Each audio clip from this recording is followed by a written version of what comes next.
자, 교재 116페이지입니다. 임대차 관련 실무에서 지금부터 이제 주택임대차보호법, 상가임대차, 그리고 경매 매수 신청해서 이제 마무리로 접어들고 있습니다. 자, 지금 출발해야 될 주택임대차보호법은 민법에서도 그대로 공부합니다. 그래서 주택임대차보호법을 줄여서 주임법 이렇게 부르고, 민법에서도 한 문제, 또 우리 단원에서 하나, 그러니까 두 개가 반드시 출제됩니다. 또 민법에 관련되는 문제기도 하고, 그 다음에 이 주택임대차는 시험도 중요하지만 살아가면서 관심 가지셔야 됩니다. 그래서 이것을 우리는 생활법률이다 이렇게도 이야기하는 건 주택임대차 보호법이죠. 오늘은 이제 주택임대차까지 체크하실 겁니다. 해놓고 다음 주 마무리할 때 주택임대차를 다시 살짝 복습하면서 상가하고 비교해야 할 겁니다. 주택임대차가 중요하기 때문에 오늘 수업을 잘 들으셔야 됩니다. 제일 상단에 출제 경량 한번 볼까요?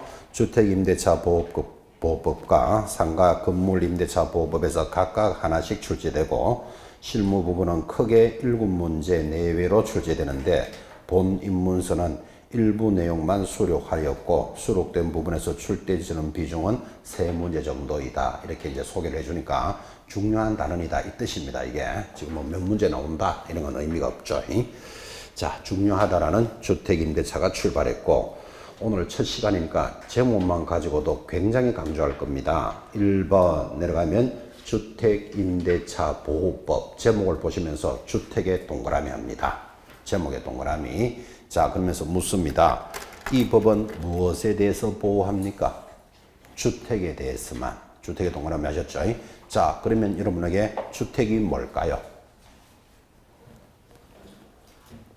주택이 뭘까요? 하면 보통 아파트, 빌라, 원룸 이렇게 이야기하겠죠.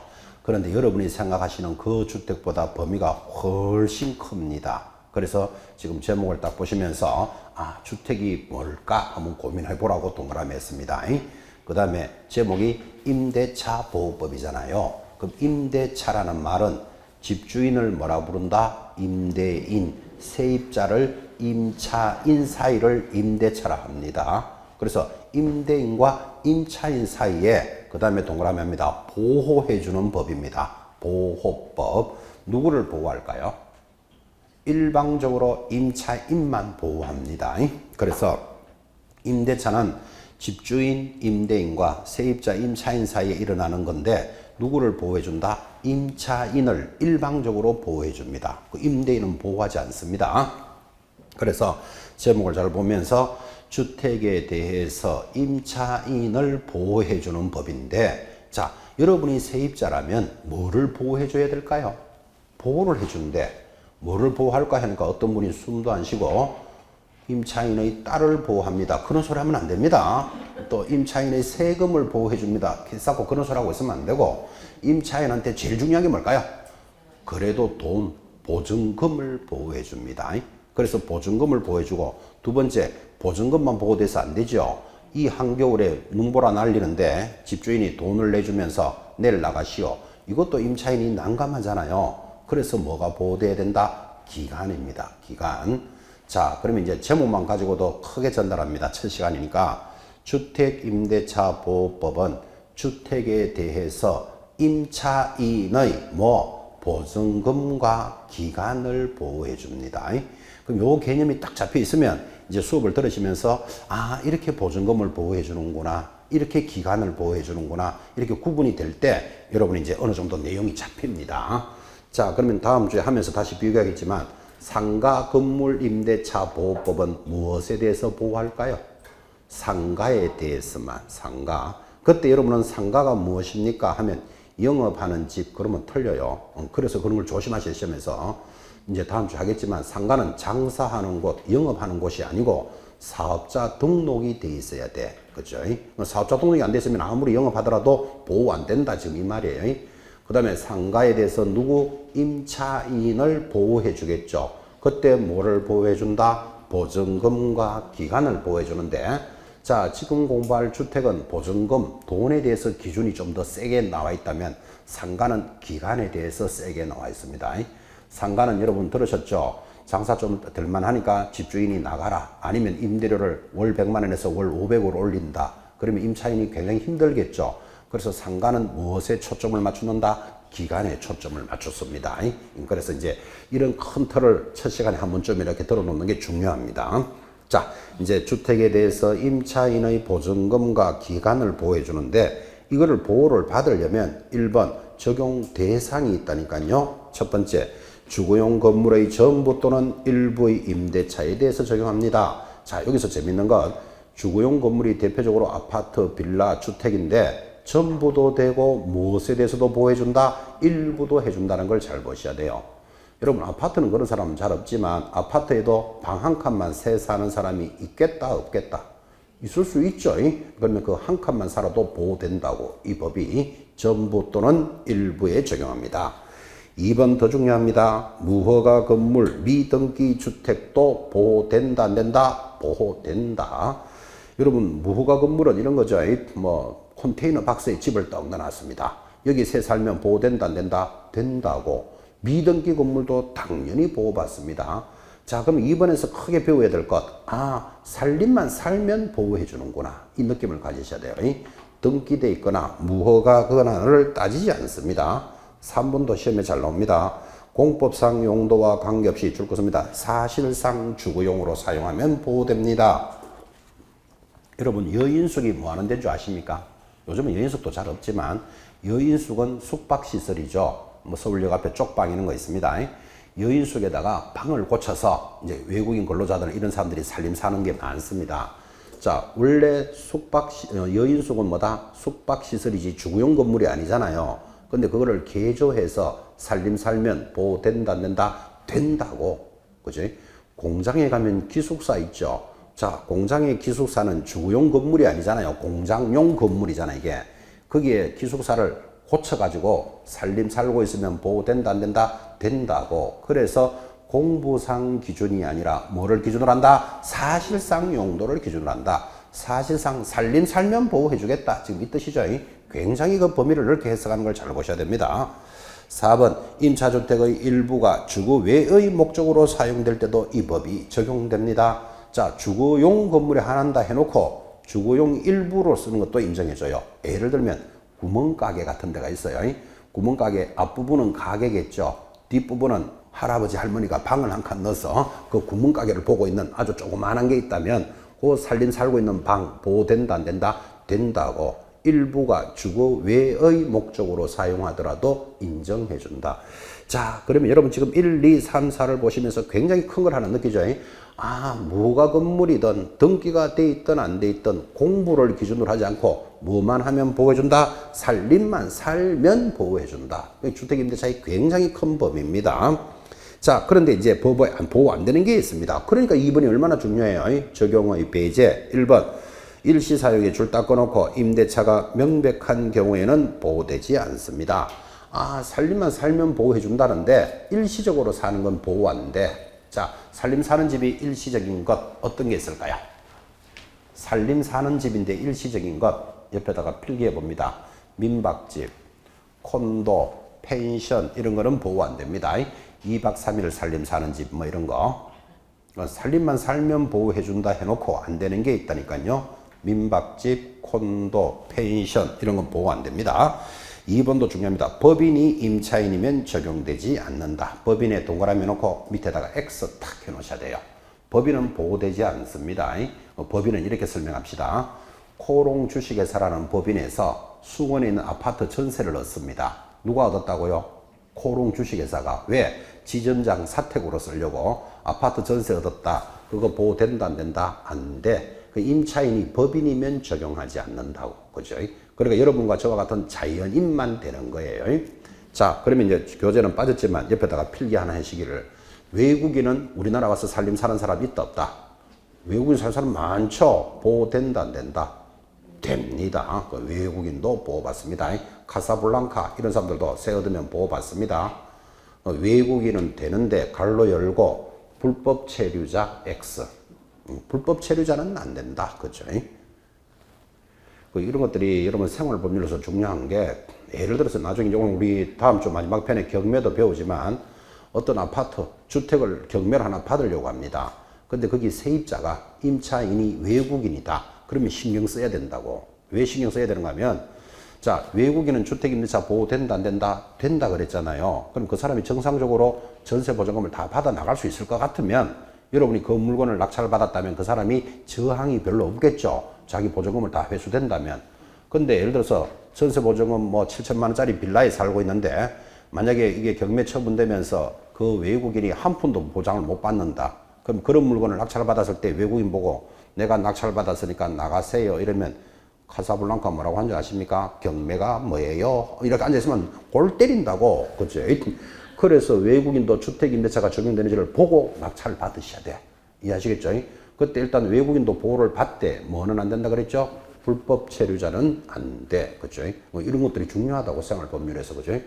카사블랑카 누군지 아시죠? 사장님 나빠요. 뭐 이런 사람이잖아요. 그죠? 경매가 뭐예요? 못 나가요? 이러고 있으면 어떡할 건데 여러분들 죽인도 살리도 못 하는데. 그죠? 그래서 외국인도 보호된다는 걸 알고는 계셔야 된다. 이 말이에요. 또 여담으로 이야기한다. 여담이 아니고 시험에 관련되죠. 아파트 안에 가면요. 아파트 단지가, 아파트는 주거용이잖아요. 근데 1층 같은 거를 개조해가지고 어린이집 하는 거 본 적 있습니까? 아파트 단지 안에 많이 있잖아. 그죠? 어린이집은 뭐 하는 곳이다? 영업하는 곳이잖아요. 그죠?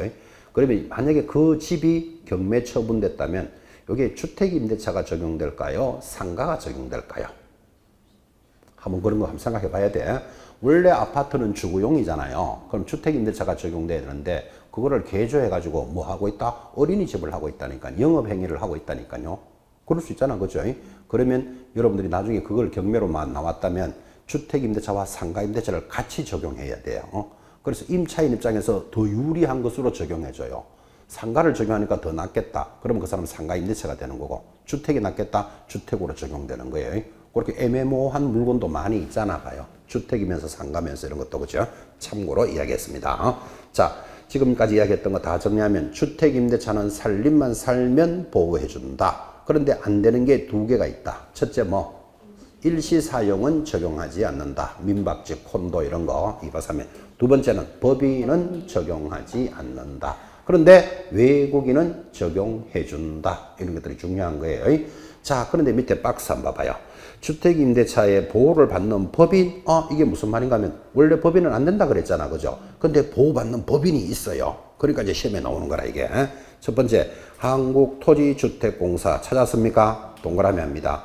토지주택공사를 뭐라고 부른다? LH공사. 이런 말 들어봤습니까? 토지주택공사 동그라미.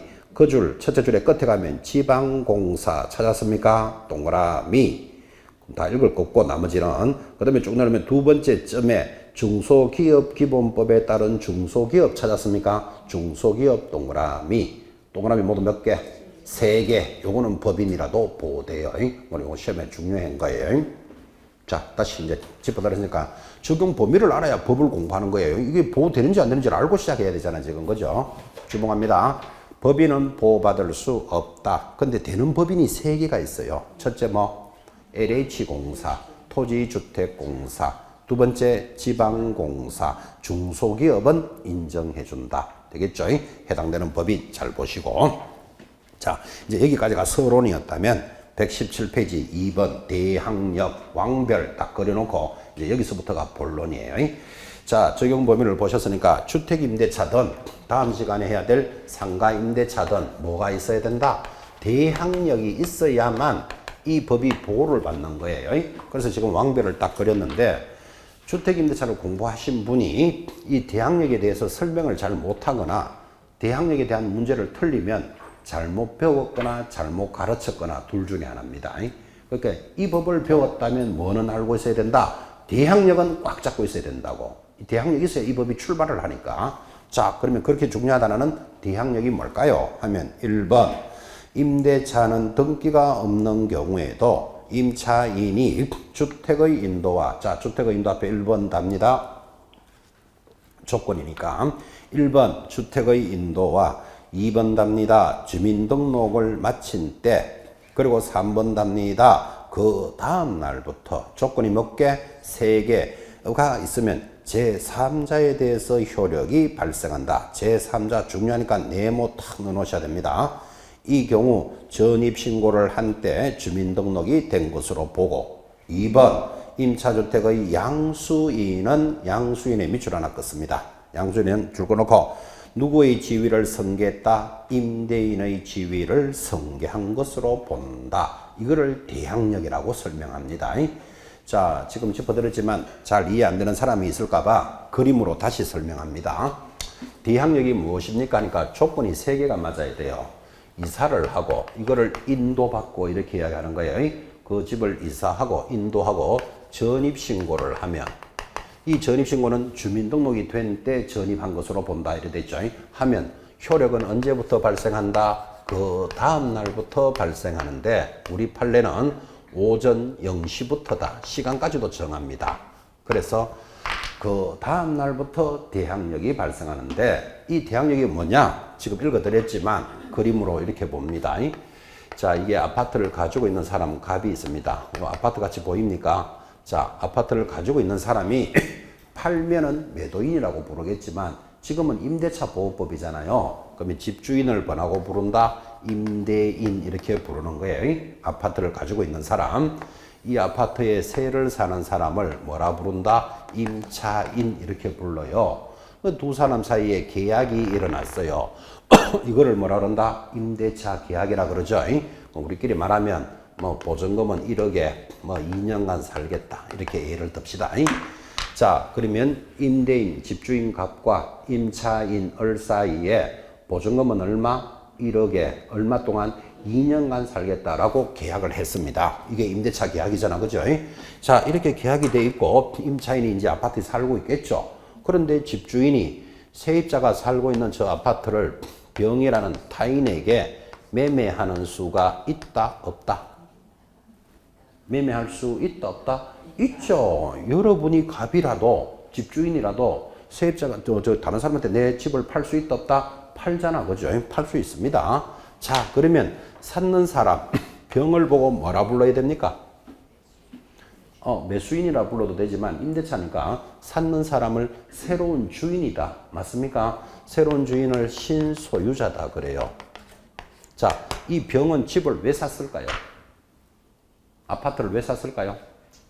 사고 싶어서 샀겠지. 근데 가격이 싸게 나와서 이렇게 투자용으로 사는 사람도 있고 대체적으로 사는 사람은 그 집에 이사 들어가려고 사는 경우가 많죠. 그래서 이 병은 이 아파트를 사서 이사 들어가서 살려고 아파트를 하나 샀는 거예요.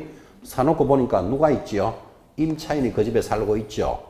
그래서 새로운 주인이 뭐라고 이야기하는가 하면 내가 이 아파트를 사서 주인이니까 당신은 어른 갑하고 전 주인하고 계약했지 내하고 계약한 적은 없잖아, 그죠? 그러니까 당신이 나가시오 이래 버리면 이 임차인이 얼마나 황당하겠어요. 지금 새 살고 있는 것도 서러운데 이게 집이 언제 팔릴지, 팔리면 나가야 될지 있어야 될지 모르고 산다는 것은 주거가 불안하잖아, 그죠? 그래서 국가가 법을 만들었어요. 임차인이 뭐 이사와 전입신고를 해놓으면 대항할 수 있다 이랬다고. 그 대항할 수가 있다가 뭐다? 보증금 1억도 돌려받고 남은 기간 동안 살 수 있는 힘, 그를 뭐라고 부른다? 대항력이다 이렇게 부른다고. 그죠? 자, 다시 대항력이 무엇입니까? 하면 그림을 보고 대답합니다. 집 주인이 바뀌더라도 새로운 주인에게 보증금을 돌려받을 수도 있고 남은 기간 동안 살 수 있는 힘, 그를 뭐라 부른다? 대항력, 주장하는 힘이다 그런 뜻이에요. 이렇게 해주는 게 합리적이잖아, 여러분이 생각해도. 그죠? 지금 새 살고 있는데 집이 팔렸다. 그럼 새로운 주인이 야, 당신은 전에 주인하고 했지 내하고 계약한 적 없잖아. 나가시오. 이래버리면 얼마나 이게 황당하겠어요. 그죠?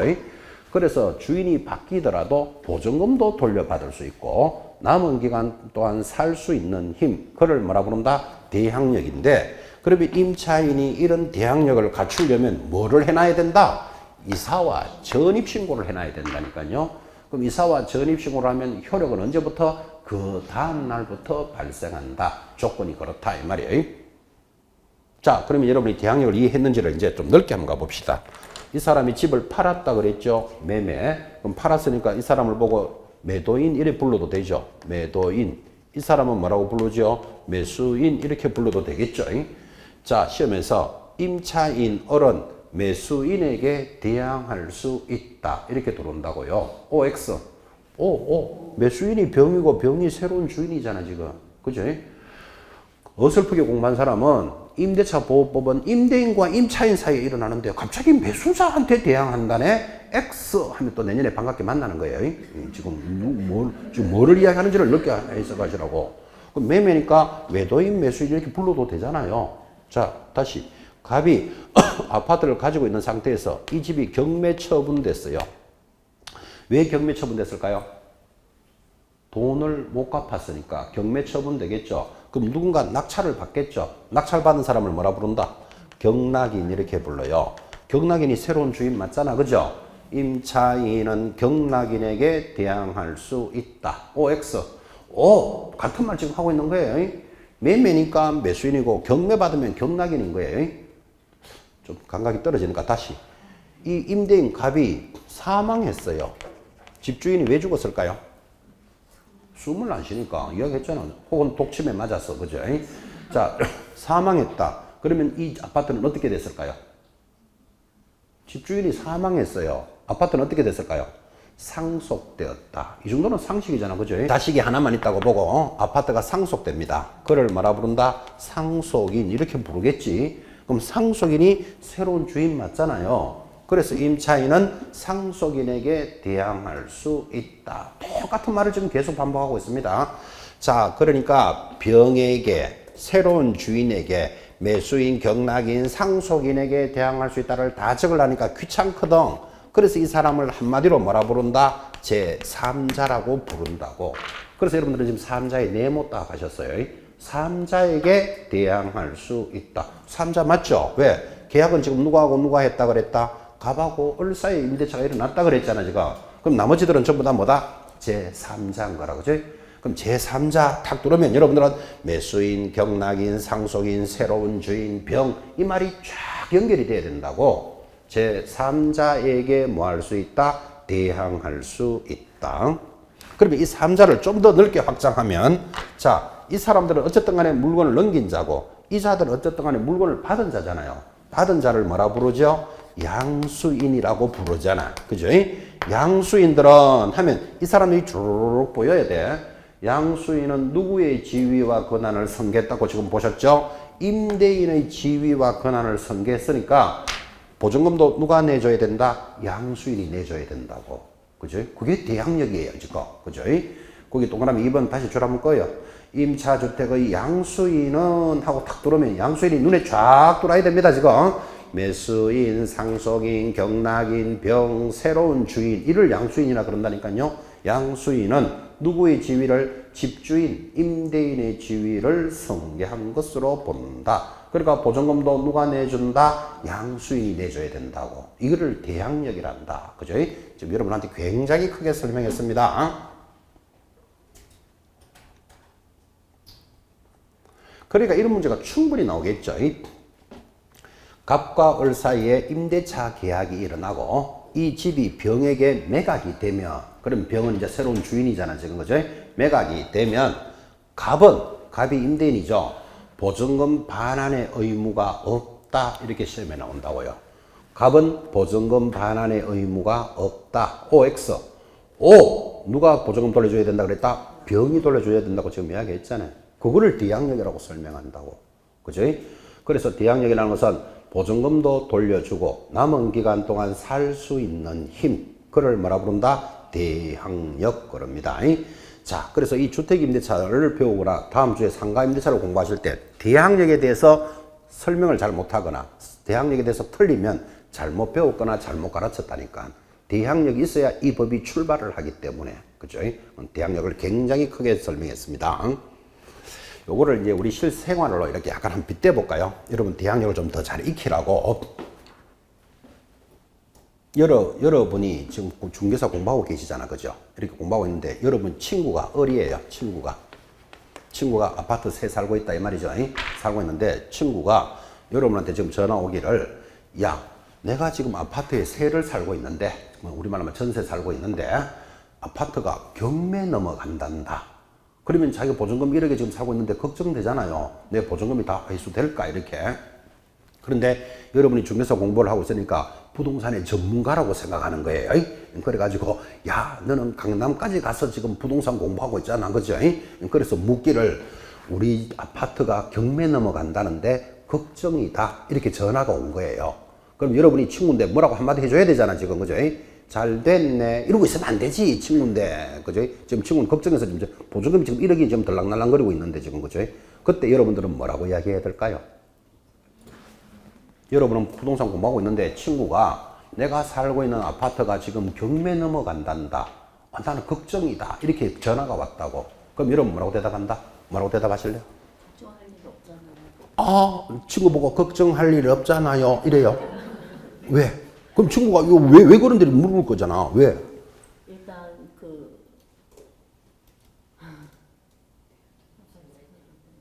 대항력이 있기 때문에. 일단 그래라도 이야기해야 돼. 대항력이 있잖아. 이렇게 이야기해야 돼. 그럼 또 친구 또 길게 나갈걸요. 대항력이 뭔데? 뭐 이렇게 시작해야 될 건데. 어쨌든 간에 뭐 그까지만 대답해. 전입신고도 했을 거고. 그럼 대항력이 생길 수 있는 그 힘이 있기 조건은 때문에. 있으니까. 그렇게라도 이야기하시는 게 이제 공부한 사람들의 대답이에요. 한 번만 더 물어보자. 친구가 우리 아파트 경매 넘어갔는데 이러면 걱정이잖아, 자기는. 뭐라고 대답해 주실래요? 걱정하지 마. 법으로 지켜줄 거야. 거기에 뭐 대항력도 들어가 있고 다 들어가 있겠네, 그죠? 그래서 현실적으로 이제 걱정하라 그랬잖아요. 자, 방금 설명했죠. 내가 살고 있는데 집이 경매 넘어간다. 지금 경매 넘어간다 그랬잖아, 그죠? 그럼 누군가 낙찰 받겠지. 낙찰 받은 사람을 뭐라 부르죠? 경락인이라고 불러요. 그러니까 방금 했잖아요. 경락인에 대해서 뭐 할 수 있다? 대항할 수 있다. 이랬잖아, 그죠? 그 대항한다는 말이 뭐다? 보증금도 돌려받고 경매가 되더라도 남은 기간 동안 살 수 있다. 그러니까 걱정하지 마라. 이렇게 이야기해 줘야 된다고. 그죠? 근데 조심해야 될 부분이 있습니다. 뒤편에 가면 지금 이 집이 경매 넘어간다는 말은 반드시 국민은행에 저당권이 들어왔겠죠. 그 돈을 안 갚아주니까 경매 진행했잖아. 그죠? 1번에 저당권이 들어와 있고 임차인 친구가 2번이 대항력을 갖추고 있어요. 이러면 이거는 된다 안 된다? 안 돼요. 그래서 대항력은 뭐한테 대항할 수 없다? 선순위 담보권에는 대항할 수 없다. 요게 포인트예요. 지금 묻는 거. 국민은행이 이 아파트 돈 빌려줄 때는 임차인 있는 줄 알았다 몰랐다? 모르잖아. 자기가 1번에 들어왔다니까. 그래서 당연하게 돈을 빌려줬는데 나중에 임차인이 들어왔어. 근데 이 사람이 보증금을 먼저 받아간다면 국민은행이 손해를 보게 되잖아. 그죠? 이렇게 법을 만들 수는 없잖아요. 그래서 대항력은 누구한테는 대항할 수 없다? 선순위 담보권자한테는 대항할 수 없는 거예요. 다시. 친구가 대항력부터 먼저 갖추고 있었어요. 제일 먼저. 그런데 그 뒤엔 뭐가 들어왔다? 저당권이 들어왔어요. 그러면 이 사람은 걱정 안 해도 되는 거라고. 자, 그러면 이제 지금 이거 두 개 이야기하면서 조심해야 될 거. 친구가 아파트가 경매에 넘어가니까 걱정이다. 이러면 무조건 괜찮다. 대항력이 있잖아. 이렇게 말하면 안 돼요. 반드시 네 앞에 저당이 있나 없나를 물어봐야 된다고. 자, 내 앞에 지금 저당이 요거 있다 없다? 없잖아. 내가 1번이니까. 없다. 그러면 그래 말하면 돼. 괜찮다. 너는 대항력이 있잖아. 이렇게 말해야 돼요. 그런데 내 앞에 저당권이 설정돼 있었다. 그럼 대항력이 있다 없다? 없어요. 근데 여기다가 괜찮다. 대항력이 있으니까 이렇게 설명해 버리면 친구는 괜찮은 줄 알다가 나중에 보증금 날아가면 어느 학원 다녔는데 선생이 그때 선생이 어떤 분도 안 그래요. 선생이 어떤 놈이었는데부터 오만 소리 다 들어요. 그 선생님 욕 보이는 수가 있기 때문에 조심하셔야 돼요. 자, 그럼 이제 여기서 이제 시험에서 중요한 거, 대항력은 누구한테는 대항할 수 없다. 선순위 담보권에는 대항할 수 없다. 아주 중요합니다. 시험에서도. 이제 풀어서 설명했습니다. 현실적으로 돌아왔을 때. 자, 그래서 대항력이 있으면 경락인에게도 대항하니까 당연히 보증금에 대해서 걱정할 필요 없다고. 신경 쓰지 마라. 이렇게 해주면 친구가 얼마나 좋겠어요. 자기 나름대로 걱정하고 있는데 친구가 괜찮다. 너는 대항력이 있잖아. 보증금에 대해서 전혀 걱정하지 마라. 이래주면 참 좋은 학원 다니는구나. 역시 배우는 사람은 달라. 이런 것까지 배우신다고. 그죠? 대항력의 느낌이 어떻게 움직이는지를 한번 보셔야 됩니다. 자, 이제 그 다음부터 이어지는 단원이 2번의 주민등록이라고 제목에 탁 떨어지죠. 왜 그런 줄 아시죠? 자, 대항력을 갖추려면 어른 뭐를 해놔야 된다? 이사와 전입신고를 해놔야 돼. 그러면 그 다음 날부터 대항력이 발생하잖아요. 그래서 한번 물어보자고요. 1월 1일 이사하고 전입신고했다. 대항력은 언제 발생하겠습니까? 그렇지. 그 다음 날 0시부터 이랬잖아. 그죠? 그럼 1월 2일 0시부터예요. 0시라는 말은 제일 먼저 빠른 거예요. 그래서 시간부터 판례를 제시하는 거예요. 다시. 1월 1일 이사하고 1월 2일 전입신고를 했어요. 그러면 대학력은 언제부터? 두 개가 다 이루어진 다음 날부터. 그러니까 언제? 1월 3일 0시부터예요. 찾아내겠습니까? 무슨 말인지. 자, 다시. 1월 1일 전입신고부터 먼저 했어. 그리고 1월 3일 이사했어. 대학력은 언제부터? 전입신고부터 먼저 해놨어요. 언제? 1월 1일. 이사는 언제 하고? 1월 3일. 그러면 대학력은 언제? 1월 4일 0시부터. 지금 무슨 말 하는지 이해하시겠죠? 찾아내셔야 돼요. 두 개 다가 이루어진 다음 날부터. 되겠습니까? 한 번만 더 합시다. 1월 1일 이사하고 1월 15일 전입신고했어요. 이럴 수도 있다 없다? 이럴 수도 있지 충분히. 대학력은 언제부터? 그렇지. 안 적어도 되죠. 두 개 다 이루어진 다음 날부터. 그럼 언제? 1월 16일 0시부터예요. 자, 그럼 이제 여기서 배울 수 있는 거. 이사와 전입신고를 한 그 다음 날 0시부터 이제 이런 대학력이 발생하는데, 이사한 날짜는 정확하다, 정확하지 않다. 이사한 날짜 정확하지 않습니다. 물어보면 압니다. 지금 살고 있는 집에 몇 년째 살아요? 지금 살고 계시는 집에. 오래 살았어? 어느 정도 오래 살았어요? 오래됐어요. 한 10년? 네, 그거보다 더 많이. 10년보다 더 많이 되면 그럼 당연히 모른다. 그러면 그 집에 살은 지가 지금 10년이 넘었어. 이사 왔던 날짜 기억납니까? 모르는 게 당연하지. 그죠? 벌써 오래됐으니까. 지금 살고 있는 집에 이사 온 날짜 몇 월 며칠? 지금 살고 있는 집에. 기억 안 나지? 몇 년 전에 들어왔어요? 6년. 6년도 길다. 6년도 길다. 지금 살고 계시는 집에 몇 년째 살고 있어요? 2년. 한 2년. 이거 좀 짧잖아 봐요. 이사한 날짜 몇 월 며칠? 12월. 몇 월 며칠? 12월 달 이러면 안 되고. 12월 16일. 기억하는 분도 있잖아. 어떻게 기억해요, 그거? 12월 16일이라 그랬는데 어떻게 기억해? 계약서가 있으니까. 계약서 수시로 보는 모양이지. 그걸 기억하고 있지, 기억하고 있지. 그걸 또 볼 수도 있고, 지금 한 몇 번한테 물었잖아, 그죠? 지금 한 10년 전부터 이사 들어왔다. 그거 당연히 이사 날짜 모르는 건 당연하고, 예를 들어서 지금 1, 2년 전에 6개월 전에 내 이사 들어와도 이사 날짜 기억 안 하는 사람도 있어요. 안 하는 사람이 대다수예요. 근데 10년이 되더라도 기억하는 분도 내가 만났어. 어떻게 만났는가 하면, 그날 제사 지내고 이사 들어왔어요. 이렇게 해. 그러면 이제 그런 날짜, 특정한 날짜가 있기 때문에 기억할 수 있겠죠. 그럼 제가 여러분한테 지금 뭐를 물으려고 물었는가 하면, 대학력을 갖추면 이사와 전입신고를 갖춘 다음 날부터라 그랬잖아. 근데 이사 날짜는 정확하다, 안 정확하다? 안 정확해. 기억이 정확 안 하기 때문에. 그런데 정확한 사람도 있겠지만 안 정확한 게 대다수예요. 이렇게 얘기할까요? 이사를 하루 만에 하는 사람도 있지만 일주일 동안 이사하는 사람도 있어요. 오늘 이불 보따리 하나 갖다 놓고 내일 책상 갖다 놓고 그 다음 날 침대 갖다 놓고 가까웠겠지. 하나씩 일주일 동안 이사하는 사람이 있어. 그럼 이사 날짜 언제인데? 그거 애매하잖아 봐요. 이게 이사 날짜를 하루 갖다 놓는다니까 이거 애매하잖아. 그런 사람도 있고, 또 직장인들이 이사를 하려면 주로 휴일, 토요일이나 일요일 휴일을 이사를 해야 되는데, 그 직장인이 또 어디 또 좀 신기한 거예요. 촛불 켜놓고 비는 데 가서 물어보는 거예요.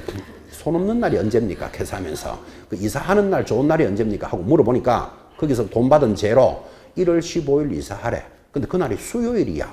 그러면 일반 직장인들이 수요일 이사할 수 있다 없다?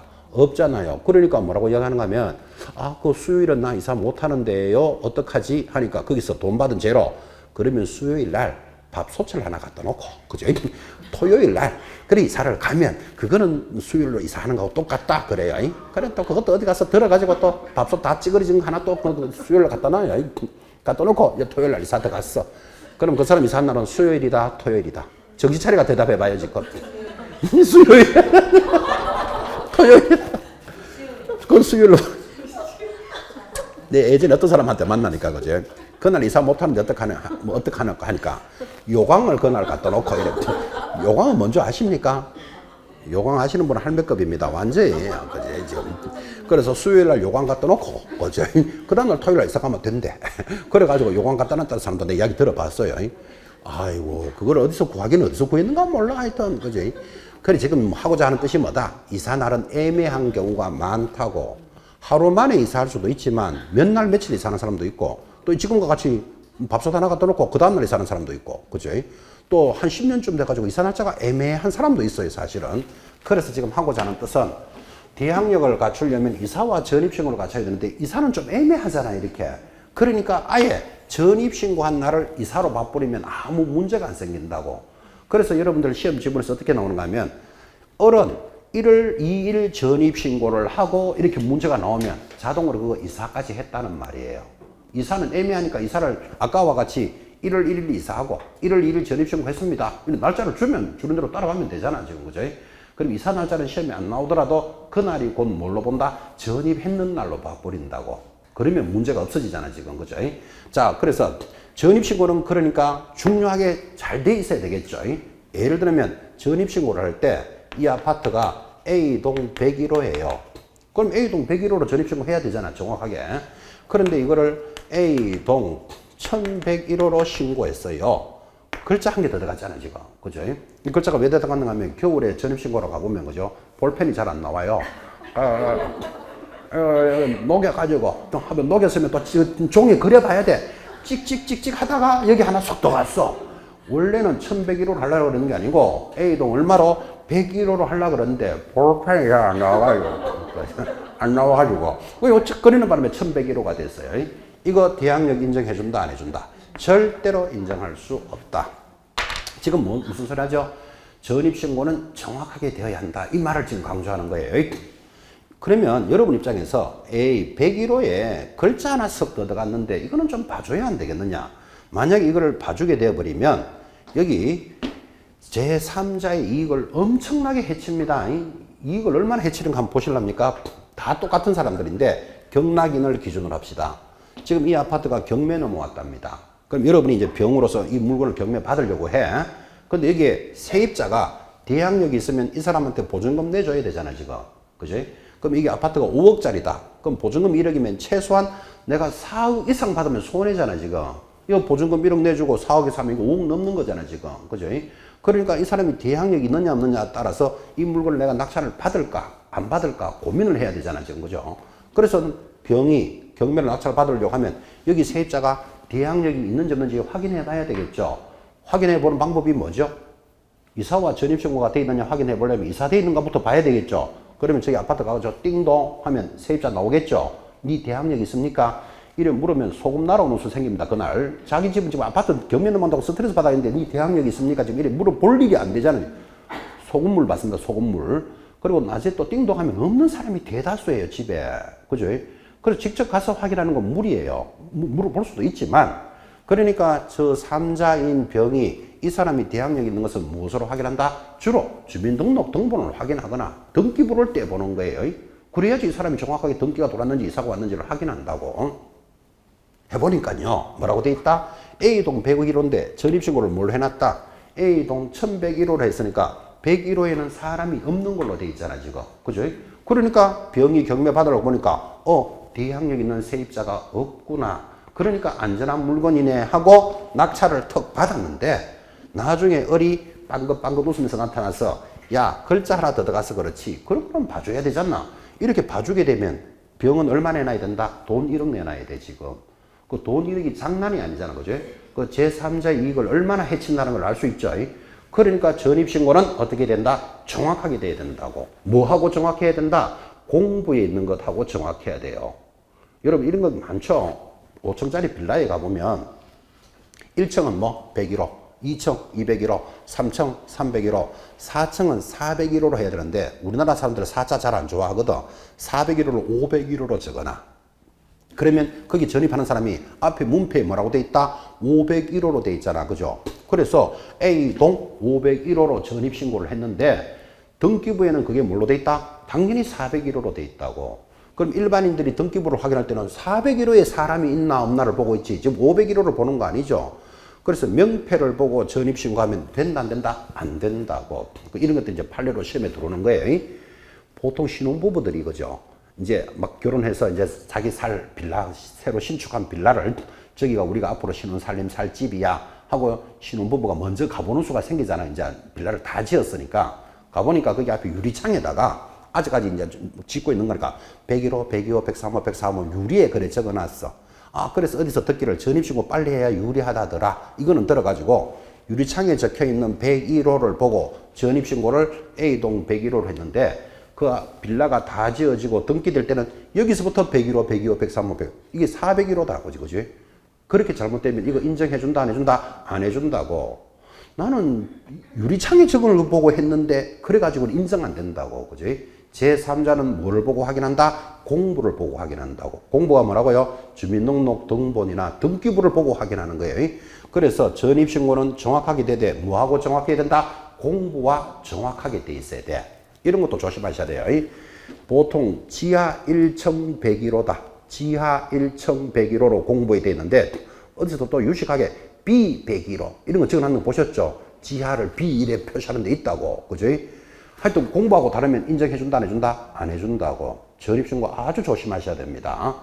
그렇게 해서 만약에 전입신고가 잘못돼가지고 자기는 잘못된지도 모르고 지금 1101호로 또 해놓고도 정상적으로 했다고 살고 있다가 경매 처분되면 대항력이 없다 이래 되면 보증금 1억이 날아간다고 지금. 그죠? 그래서 전입신고는 공부가 정확하게 돼야 되니까 지금부터 이제 단어는 이런 전입신고는 정확한 걸로 인정해주나 안 해주나 이게 이제 판례로 쫙 내려오는 거예요. 이 법이 40년 동안 만들어져 있었기 때문에 이런 거는 되나 안 되나가 얼마나 많았겠어요. 예를 들면 전입신고를 하는데 이럴 수 있겠죠.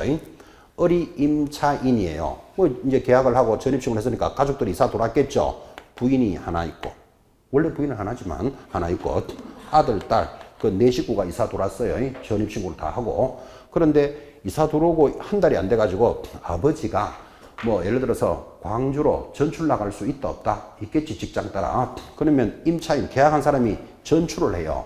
그러면 식구들 다 따라가는 게 안 쉽잖아. 이게 애들은 학교도 다니고 하는데 누구만 간다? 아빠만 빠지고 남아있는 것들은 가족만 남아있는 거예요. 그럼 이 전입은 인정해주나 안 해주나? 이런 것들이 이제 판례로 시작되는 거예요. 여러분 생각에 이건 해준다 안 해준다? 해줘야 안 되겠나 이거는. 그죠? 계약을 한 임차인의 주민등록은 빠졌더라도 누구의 주민등록? 가족의 주민등록만으로도 인정해준다. 이런 게 판례예요. 40년 동안에 만들어지는 사연들이에요 이게. 이럴 수도 있겠죠. 임차인의 딸이 그죠? 서울에서 공부하다가 지방 대학에 합격을 했어요. 지방, 저 먼 지방 대학에. 그러면 고3짜리 딸내미가 거기 가서 원룸 하나 구하는 게 쉽다 어렵다? 어려우니까 누가? 엄마나 아빠가 가서 원룸을 구해주고 그 계약은 누가 했다? 아빠 이름으로 계약했다고. 전입신고는 누구 것만 가 있다? 딸내미 것만 가 있으면 이거는 인정된다 안 된다? 된다. 이게 또 판례예요. 그래서 여러분 끈끈이 이거는 된다 안 된다 된다 안 된다를 공부하셔야 돼. 그래서 이거는 민법에서도 더 많이 해요 이거를. 그래서 지금부터 전입신고는 정확해야 되는데 이런 전입은 인정해주나 안 해주나를 지금부터 출발한다고. 그죠? 2번에 1번. 자, 주민등록에 대해서 임차인이 대항력을 취득하고 봐요. 가족과 함께 일시 다른 곳으로 주민등록을 이전했다가 재전입하면 원래의 대항력은 소멸하고 재전입한 때부터 그와는 동일성이 없는 새로운 대항력이 다시 발생한다. 지금 이런 말 했죠. 네 가족이 들어왔다가 네 가족이 전부 다 빠졌어. 일시적으로. 그러다가 다시 들어오면 그 전부터 인정해준다. 들어왔을 때부터다. 들어왔을 때부터. 만약에 그 중간에 저당권 이런 게 들어있다면 임차인 곤란해지는 거예요, 이거. 그죠? 들어왔을 때부터 인정해준다. 이건 기억하셔야 돼요. 2번 또 한 봐요. 입주와 주민등록을 마친 주택 임차인이 가족의 주민등록은 그대로 둔 채 설명했죠. 임차인만 일시 다른 곳으로 옮기면 대항력은 어떻게 한다? 상실하지 않는다. 상실하지 않으니까 인정해준다. 이 말이에요. 인정해준다. 3번 한 봐요. 다가구 단독주택에 임차한 임차인은 집원을 정확히 주민등록을 하면 대항력을 취득하고 동호수까지는 주민등록하지 않아도 된다. 그러니까 여러분 여기서 배울 거 다가구는 뭐다? 단독주택이에요. 단독주택은 뭐만 기록하면 된다? 집원만 기록하면 된다고. 천호동 17번지까지만 있으면 돼. 그죠? 그런데 바로 밑에 별표 다세대를 뭐라 부른다? 공동주택이라 그래. 다세대 공동주택의 경우에는 임차인의 동호수 표시 없이 집원만 주민등록을 하면 유효한 공시 방법을 갖추었다고 할 수 없다. 그죠? 그러니까 공동주택은 반드시 뭐까지 기록해야 된다? 동호수까지 기록해야 보호해 주겠다. 이런 뜻이에요. 뭐 이런 거 끈끈이 딱딱딱 잡으셔야 돼요. 이건 좀 우린 입문성이기 때문에 양이 가볍게 있는 거예요, 지금. 5번, 다가구 단독주택이, 자, 다가구는 단독주택이라 그랬죠. 다세대로 용도를 변경했대. 그래서 변경되었다는 사정만으로는 임차인이 이미 취득한 대항력을 상실하는 것은 아니다. 그렇게 해서 임차인을 보호해줘야 안 되겠나, 그죠? 임차인이 들어갈 때는 원래는 다가구 주택이었어요. 그럼 단독주택이니까 집원만 기재하고 전입신고가 됐겠지. 근데 살고 있다가 집이 뭐 리모델링을 했거나 어쨌거나 다세대로 변경이 되었다면 원래 이 사람은 들어왔을 때부터 대항력은 그대로 보호받게 해주겠다라는 취지죠. 여러분들은 판례라는 것은 전부 소송이 일어나는 거예요. 이것 때문에 막 싸웠겠지, 임대인, 임차인이. 그러니까 소송을 해보니까 대법원에서 이거는 보호해준다, 안 해준다. 이게 판례예요. 판례는 끈끈이 그대로 기억하셔야 돼요. 6번도 임차인이 전입신고를 올바르게 하였는데 이번에는 공무원의 착오로, 또 어리한 공무원 또 있는 모양이네. 공무원의 착오로 주민등록상 집원이 틀리게 기재되면 뭐한다? 대항력은 인정해준다, 안 해준다? 해준다. 그 임차인을 보호해줘야 안 되겠나, 그죠? 이 말이에요. 임차인 세입자는 정확하게 전입신고했어. A동 101호 이렇게 전입신고했는데 공무원이 잘못 올려 적었다. 1101호로. 그럼 이거는 보호해준다, 안 해준다? 해줘야 안 되겠나, 그죠? 근데 이거 해주지만, 그죠? 공무원이 착오로 했다는 걸 입증한다는 게 쉽지 않을걸요. 그죠? 어쨌든 판례는 그래 나오는 거예요. 그래서 공무원이 착오로 하는 것은 인정해주겠다. 자, 그렇게 해서 이제 주민등록하는 개념을 좀 잡으셨다면, 이제 드디어 대항력의 내용, 지금까지 전부 말로 설명했던 것을 다시 정리합니다. 3번에 1번. 임차인의 선순위 저당권에 의해 뭐가 진행된다? 경매가 실시되면 임차권은 경락으로 소멸하며 임차인은 경락인에게 뭐 할 수 없다? 대항할 수 없다. 동의하시겠습니까? 그래서 대항력은 누구한테는 못 이긴다? 선순위 저당권자한테는 대항할 수 없다. 다 설명했습니다. 2번, 임차인의 후순위 저당권이 경매를 신청한 경우라도 선순위 저당권은 후순위 저당권자 사이에 대항력을 갖춘 임차인은 경락인에 대해서 임차권의 효력을 주장할 수 있다, 없다, 없다, 없다의 동그라미. 지금 그거를 그림으로 그리면 이렇게 되겠죠. 선순위 저당권이 있었어요, 국민은행에. 2번에 대항력을 갖춘 임차인이 있고 3번 후순위 저당권도 있다, 지금 이랬잖아요. 그러니까 선순위와 후순위 사이에 뭐가 있다? 대항력을 갖춘 임차인이 있는데 경매를 누가 신청했다? 후순위 저당권자가 경매를 신청했다. 지금 이 말이잖아, 그죠? 그래서 마을공고가 3번인데 내 돈 안 갚아주니까 아파트 경매 신청할 수 있잖아, 그죠? 그러면 2번은 대항할 수 있느냐? 지금 이래 묻는다고. 대항할 수 없다. 왜? 선순위 저당이 있으면 무조건 대항 못 한다니까요. 이거는 이제 경매편에 가면 요 대항력은 소멸되는 권리예요. 그래서 마지막 경매 다음 주 하면 인수되는 권리, 소멸되는 권리를 배울 때 이게 소멸되기 때문에 그래요. 어쨌든 간에 선순위 대항력에는 대항할 수 없다. 3번, 임대차가 종료가 되고, 종료가 됐다는 말이 뭐죠? 이제 임대 기간이 끝났다 이 말이에요. 종료가 되고 보증금을 반환받지 못한 상태에서 주택이 양도가 되면 양수인은 하면 누구지? 그림에 보이십니까? 여기 쫙 보여야 돼. 양수인은 누구? 매수인, 경락인, 상속인, 새로운 주인은 이 말이에요. 이 양수인은 임대차가 종료된 상태에서 임대인의 지위를 승계한다. 다만 임차인은 임차주택의 양도 사실을 안 때로부터 상당한 기간에 이르기까지 이 일을 제기함으로써 승계되는 임대차 관계의 구속으로부터 벗어날 수 있으며 이 경우 양도인의 임차인에 대한 보증금 반환 채무는 소멸하지 않는다. 이게 무슨 말인가 하면, 자, 양수인이 아까 뭐라고 했다? 보증금도 돌려줘야 된다 그랬죠. 근데 이 두 사람 사이에 뭔가 문제가 있었겠지. 우리가 알 수는 없지만 그때 임차인이 이 새로운 주인에 대해서 보증금을 받기 어려우면 갑에게도 뭐 할 수 있다? 보증금을 달라라고 할 수도 있다. 그런 판례예요. 그죠? 개념만 잡으시면 돼요. 자, 그래서 이게 대항력이 어떻게 움직인다 하는 것을 보셨어요. 자, 오늘 여러분들은 대항력에 대해서 굉장히 진하게 설명을 했는데 이렇게 대항력이 있어야 그 다음에 한 장 넘기시면 이제 보증금을 보호해 준다고요. 어떻게? 우선 변제해 주겠다. 그 다음에 19페이지 가시면 4번 소액 임차인의 일정액의 우선 변제. 4번의 일정액을 우선 변제하는 걸 뭐라 그런다? 최우선 변제라고 해요. 최우선 변제해 주겠다. 스토리가 그렇게 가는 거예요. 그리고 또 한 장 넘기시면 뭐 임차권 등기 명령에서 이제 내려가면 120페이지 하단 6번 기간에 대해서는 이렇게 보호해 주겠다라는 게 이제 출발을 하는 거예요. 그래서 오늘 수업은 여기까지만 할 거예요. 왜? 대항력만 설명해 놓고 다음 주에 오면 대항력 다시 한번 복습하면서 보증금 보호, 기간의 보호 이제 이렇게 넘어갈 거예요. 중요하기 때문에 오늘 여기까지만 진행합니다. 다음 주 마무리입니다. 118페이지부터 해서 마무리 종강에서 중개사법을 전체 한번 보는 눈을 가지도록 그렇게 진행하겠습니다. 자, 대단히 수고하셨습니다. 다음 주 뵙겠습니다.